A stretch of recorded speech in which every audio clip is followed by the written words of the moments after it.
बागोड़िया के लिलोरा गांव से 7 दिन के नवजात बच्चे को चोरी करके बिहार के एक सेना जवान को 4 लाख रुपए में बेचा गया। वडोदरा शहर के पास वाघोड़िया के लिलोरा गांव में एक देवी पूजन परिवार के मासूम बच्चे का अपहरण कर लिया गया था, जिसे वाघोड़िया थाने में मामला दर्ज करवाया गया। पुलिस ने बच्चे की तलाश के लिए 7 से 8 टीमों का गठन किया और अंततः ह्यूमन इंटेलिजेंस की मदद से बड़ी सफलता हासिल की, जिसमें बच्चे को बिहार के रोहतास जिले से सुरक्षित निकालकर वडोदरा जिला पुलिस को सौंपा गया। महिला ने वाघोड़िया तालुका के लिलोरा गांव में बच्चे को जन्म दिया था। बेहद गरीब परिवार से होने के कारण उनके घर में दरवाजे की भी सुविधा नहीं थी, इसलिए बाल चोरों के गिरोह ने रात के अंधेरे का फायदा उठाकर बच्चे को अगवा कर फरार हो गई। अभी तो बच्चे ने अपनी आंख भी नहीं खोली थी कि इससे पहले बच्चे की चोरी हो गई, जिसकी तलाश शुरू की गई, लेकिन अंत में उसने वाघोड़िया थाने में शिकायत दर्ज करवाई। वडोदरा जिला पुलिस ने बच्चे के लापता होने को बहुत गंभीरता से लिया। पुलिस ने बच्चे की तलाश के लिए 7 से 8 टीमों का गठन किया और जांच शुरू की। जिले भर में पुलिस की टीमें दिन रात मुस्तैद रहीं। इसी बीच पुलिस टीम को मुखबिर से पता चला कि पंचमहल के पासी गांव के निवासी कल्पेश रमन सिंह राठौर नाम का एक शख्स पिछले 6 महीने से बच्चे की तलाश कर रहा है। इतनी जानकारी पुलिस के लिए काफी थी। पुलिस ने कल्पेश को गिरफ्तार कर गहन जांच शुरू की। कल्पेश से पूछताछ के दौरान उसने कबूल किया कि बिहार में देवी पूजन करने वाले परिवार का एक बच्चा बेचा गया है। पुलिस जांच में यह भी पाया गया कि वडोदरा शहर के फतेहगंज इलाके में रहने वाले प्रवीण भीमाभाई चुनारा और उनकी पत्नी दक्षाबेन पिछले 6 महीने से कल्पेश के संपर्क में थे और कल्पेश ने कहा कि एक निसंतान दंपत्ति को एक बच्चे की जरूरत है और वह इससे दुखी है, इसलिए मुझे उनकी मदद करनी है। अगर कोई नवजात शिशु है तो मैं उन्हें अच्छे पैसे दूंगा। तो प्रवीण ने कहा कि वाघोड़िया के कोटांबी में रहने वाले कालिदास उर्फ कालिया को नवजात बच्चा चाहिए और बदले में अच्छी रकम मिलेगी। इतना कहते ही कालिदास भी पैसों के लालच में ऐसे नवजात बच्चे की तलाश में निकल पड़े। इसी बीच उन्हें पता चला कि लिलोरा नवनगरी में रहने वाले रायजी भाई की बेटी ने हाल ही में एक बच्चे को जन्म दिया है, इसलिए कालिदास ने नवजात शिशु को लेने की योजना बनाई, जिसमें उन्हें महेश चुनारा और रमन राठौड़िया से लास्ट डेट मिली थी। 21 अक्टूबर की देर रात नवजात को अगवा कर प्रवीण राठौर को सौंप दिया गया और फिर प्रवीण ने बच्चे को कल्पेश को सौंप दिया। पुलिस पूछताछ में कल्पेश ने कबूल किया कि उसने नवजात बच्चे का अपहरण किया था और उसे रुपए भी दिए थे। इसे बिहार के रोहतास जिले में रहने वाले सेना के जवान नरेंद्र कुमार रंजन को 4 लाख रुपए में बेच दिया था। पुलिस के पास अब बच्चे के बारे में पर्याप्त जानकारी थी, इसलिए पुलिस ने कल्पेश समेत कांड में शामिल 6 अन्य लोगों को गिरफ्तार कर लिया है। उधर वडोदरा जिला पुलिस की एक टीम कल्पेश के साथ बिहार के रोहतास पहुंची, जहां बच्चे को बिहार पहुंचकर सुरक्षित बाहर निकालना बड़ा भारी पड़ा, इसलिए पुलिस ने पहले रेकी की और सुनिश्चित किया कि बच्चा सुरक्षित है या नहीं। फिर बच्चे को सेना के जवान नरेंद्र कुमार के घर से ले जाया गया। बच्चे को बेचना और खरीदना अपराध है, इसलिए पुलिस ने नवजात बच्चे के अपहरण और बिक्री में शामिल गिरोह के खिलाफ कानूनी कार्यवाही की है। साथ ही बच्चे पर रुपए का जुर्माना भी लगाया है। इसे 4 लाख रुपए में खरीदने वाले सेना के जवान नरेंद्र कुमार रंजन पर भी किशोर न्याय अधिनियम के तहत मामला दर्ज किया जाएगा और उनके खिलाफ कानूनी कार्यवाही की जाएगी।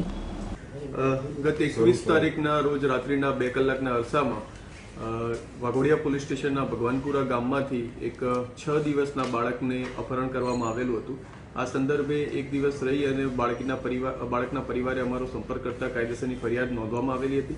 ત્યારબાદ જિલ્લાની વિભિન્ન ટીમો એલસીબી, એસઓજી, પેરોલ ફલ્લો, સ્થાનિક પોલીસ સ્ટેશન વાઘોડિયાની વિભિન્ન ટીમો, ડીવાયએસપી ડભોઈ આ તમામે જે છે એ સ્થળ ઉપર વિઝિટ કરી નિરીક્ષણ કરી અને લાગતા વળગતાઓની પૂછપરછ ચાલુ કરી અને તપાસ આરંભી હતી। પોલીસ દ્વારા આમાં ડોગ સ્ક્વોડ અને અન્ય ટેકનિકલ સર્વેલન્સનો પણ ખૂબ ભરપૂર ઉપયોગ કરવામાં આવ્યો હતો। આસપાસના તમામ વિસ્તારોમાં ફિઝિકલી આ બાબતની ચકાસણી કરવામાં આવેલી હતી। બાળક જન્મ્યું ત્યારથી લઈ અને બાળક જે ગુમ થયું ત્યાં સુધીના તમામ સંપર્કમાં આવનાર ઇસમોની પણ તપાસણી આ દરમિયાન કરવામાં આવેલી હતી। પોલીસની આ સતત અને સખત કામગીરી દરમિયાન હ્યુમન ઇન્ટેલિજન્સથી એક ઇન્ફોર્મેશન મળી હતી કે કાલોલ વિસ્તારના એક કલ્પેશભાઈ રાઠોડ જે છે એ આ ઘટનાની સાથે સંકળાયેલા હોવાની શક્યતા રહેલી છે। આ ઇન્ફોર્મેશનના આધાર ઉપર કલ્પેશ રાઠોડને હસ્તગત કરવામાં આવેલ અને કલ્પેશ રાઠોડ પાસેથી આ ઘટનાની સમગ્ર હકીકત જે છે પ્રકાશમાં આવેલી હતી। કલ્પેશ દ્વારા જણાવવામાં આવેલું હતું કે તેમના એક પરિચિત કે જે આર્મીમાં નોકરી કરે છે એવા નરેન્દ્ર રંજન એ એમને કોઈ સંતાન થતું ન હોય અને એ સંતાન મેળવવા માટે જે છે એ પ્રયાસ કરી રહ્યા હતા। એમનો પરિચય કલ્પેશ સાથે થતા તે કલ્પેશને પણ આ પ્રકારની વાત કરી હતી કે એમના ધ્યાનમાં કોઈ બાળક હોય તો એ એમને બાળક અપાવડાવે. આ માટે લગભગ 5-6 મહિનાથી એમની વચ્ચે વાતચીત થઈ રહી હતી. આ દરમિયાન કલ્પેશ દ્વારા પ્રવીણ ચુનારાનો સંપર્ક કરવામાં આવેલો હતો અને પ્રવીણને આવું કોઈ બાળક હોય તો ધ્યાન દોરવા જણાવેલું હતું. પ્રવીણ દ્વારા કુટુંબી વિસ્તારમાં રહેતા કાળુભાઈ કાળીદાસ દેવી પૂજકનો સંપર્ક કરેલો હતો. કાળીદાસ દેવી પૂજક અગાઉ પણ ચોરીના ગુનામાં ઝડપાયેલો છે. એના વિરુદ્ધ ઘણા બધા ગુનાઓ જે છે એ પોલીસ દફતરે નોંધાયેલા છે. આ કાળીદાસ દેવી પૂજક અને રમણભાઈ રાઠોડિયા દ્વારા ભગવાનપુરા ગામમાં રાત્રિના દરમિયાન આ બાળકની ચોરી કરવામાં આવેલી, અપહરણ કરવામાં આવેલું અને ત્યારબાદ બાળક જે છે એ હસ્તાંતરિત કરીને પ્રવીણભાઈ અને કલ્પેશભાઈ મારફતે જે આર્મીના જવાન જે છે લાન્સનાયક એમને આપવામાં આવેલું હતું અને નરેન્દ્ર રંજનને આ બાળક મળતા તેઓ આ બાળક લઈ અને બિહાર નીકળી ગયેલા હતા. કલ્પેશ પાસેથી ઉપલબ્ધ થયેલી વિગતોના આધાર ઉપર જણાયેલું હતું કે બાળક હાલમાં બિહાર ખાતે છે, જેથી કરીને પોલીસની એક ટીમ જે છે એ વાઘોડિયાના થાણા અધિકારી અંકુર પ્રજાપતિ, LCB PSI મયુર રાઠોડ અને અન્ય પોલીસ કર્મીઓ સાથે કલ્પેશને લઈ અને બિહાર જવા નીકળી ગયેલા હતા. બિહારમાં આ બાળક જે છે એ ત્યાં યોગ્ય સ્થિતિમાં છે, કુશળ છે એ પ્રકારની રેકી કરી અને બાળકને પછી ત્યાંથી હસ્તગત કરવામાં આવેલું હતું. અત્યારે હાલમાં બાળક ક્ષેમ કુશળ છે. બાળક અને જે દંપતી જે છે એમને લઈ અને પોલીસ પરત ફરી રહી છે. સાથે સાથે LCB SOGની ટીમોએ આ ઘટનામાં જે લોકો સામેલ હતા એ ઈસમોને હસ્તગત કરવા માટેની અહીંયા કામગીરી હાથ ધરેલ હતી. હાલમાં જે બાળક ચોરી કરનાર, બાળકનું અપહરણ કરનાર એવા કાળીદાસ દેવી પૂજક અને રમણ રાઠોડિયાને ઝડપી પાડવામાં આવે છે. આ ઉપરાંત પ્રવીણ પણ હસ્તગત કરી લેવામાં આવેલ છે. કુલ મળીને 6 જેટલા ઈસમો જે છે હાલમાં પોલીસ પાસે અટકાયતમાં રાખવામાં આવે છે અને તેમના રોલની પૂછપરછ, તેમની શું રોલ રહેલો છે એ બાબતની તપાસ જે છે પોલીસ કરી રહેલ છે. ટૂંક સમયમાં જ બાળક જે અમદાવાદ ખાતે 5:30-6ના અરસામાં આવી અને ત્યારબાદ વાઘોડિયા ખાતે એમના જે પરિવારજન છે એમને સોંપવામાં આવશે અને પોલીસ આગળની કાયદેસરની કાર્યવાહી હાથ ધરશે. બાતમીદાર દ્વારા હકીકત મળેલી હતી કે જે કલ્પેશ રાઠોડ જે છે એ આ પ્રકારના કોઈ બાળકની શોધખોળ, કેમ કે એમની પાસે 6 મહિનાથી આ લોકો સંપર્કમાં હતા કે ક્યાંકથી એમને બાળક જોઈએ છે અને કલ્પેશ દ્વારા વિભિન્ન લોકોને આ રીતે જણાવવામાં પણ આવતું હતું કે ભાઈ કોઈ બાળક હોય તો એક દંપતી જે છે એને એડપ્ટ કરવા માંગે છે. આવી એક હિન્ટ મળવાના કારણે કલ્પેશને પહેલા હસ્તગત કરવામાં આવેલો અને એના આધાર ઉપર જે આખી વિગત જે છે પ્રકાશમાં આવેલી છે. સર, જે રીતના પોલીસ માટે કેટલો ચેલેન્જિંગ કેસ હતો, કારણ કે કોઈ પણ પોલીસને હિન્ટ નથી, નતા મોબાઈલ લોકેશન કે નહીં કોઈ આઈ વિટનેસ, કેટલો ચેલેન્જિંગ હતો કેસ? શરૂઆત જ્યારે કરી ત્યારે કેસમાં જે કોઈ મુશ્કેલીઓ હતી એ તમામ અધિકારીઓને ખ્યાલમાં જ હતું અને પોલીસ દ્વારા આ એક ચેલેન્જિંગ ટાસ્ક રહેશે એ પણ માહિતી હતી. આમ છતાં પણ પોલીસે એ વિસ્તારમાં સતત પોતાની પ્રેઝન્સ રાખી અને પોતાના જે કંઈ અંગત બાતમીદારો હતા એમને પણ એક્ટિવેટ કરવામાં આવેલા હતા અને એક નાની હિન્ટ મળી કે ભાઈ આ વ્યક્તિ દ્વારા આવા કોઈ બાળકને એડપ્ટ કરવા માટેની પૂછપરછ થઈ રહી છે, જેના આધાર ઉપર જે છે આ આખો કેસ જે છે ડિટેક્ટ કરી શકાયો છે. પોલીસની જે ટીમોએ આમાં સતત પરોવાયેલા રહીને કામગીરી કરી છે એ ખરેખર અભિનંદનને પાત્ર છે અને અત્યારે હાલ બાળક જે કુશળ છે અને એના પરિવારજનને પાછું મળી શકવાનું છે, ખરેખર સંતોષજનક કામગીરી જે છે પોલીસ દ્વારા.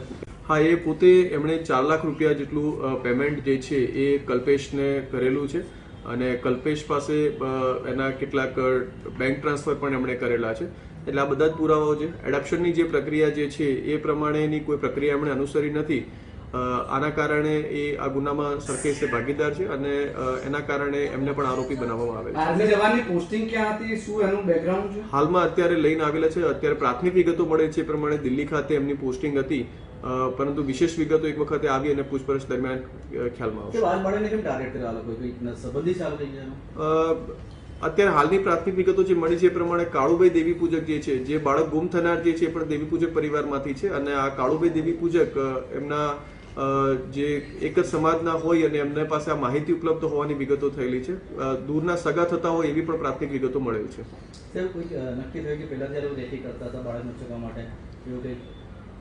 કાળુભાઈ દેવી પૂજક જે છે એ આ પરિવારની સાથે સંપર્ક ધરાવે છે, એટલે એને એ સંપર્કો દરમિયાન માહિતી મળી હોઈ શકે છે કે ભાઈ આ ઘરમાં જે છે એ બાળક, નવજાત બાળક ઉપલબ્ધ છે અને આપ લોકોએ પણ રિપોર્ટિંગ દરમિયાન જોયું છે કે જે પ્રકારે ઘરની પરિસ્થિતિ છે, કોઈ ઘરમાં ના કોઈ દરવાજો છે, ના કોઈ લોકની સ્થિતિ છે, એટલે રાત્રિના સમયનો આ લોકોએ ઉપયોગ કરી અને ઘરમાંથી આ બાળકને અપહરણ કરેલ છે. પોલીસને